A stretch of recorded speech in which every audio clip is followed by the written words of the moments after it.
Hello guys, kakagising lang natin ngayon. Tapos trabaho na naman tayo. Umawi lang ng konting pahinga.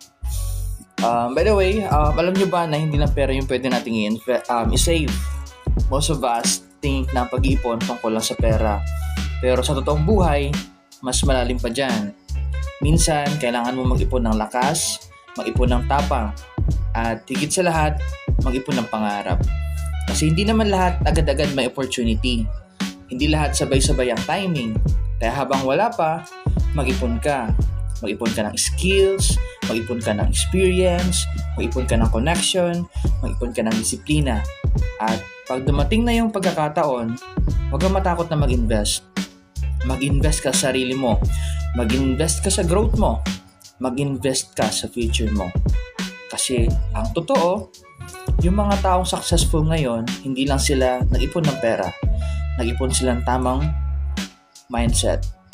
At nung dumating ng chance, buo ang loob nila. Buo ang loob nila mag-invest. Kaya ikaw, kung nasaan ka man ngayon, keep saving. Keep preparing. Keep believing.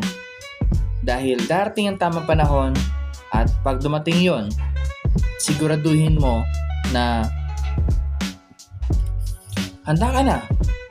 Handa ka na mag-invest para sa buhay na gusto mo.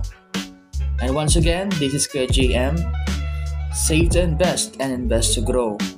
Ngayon, kung naniniwala ka dito, comment red na ako. And please follow this page.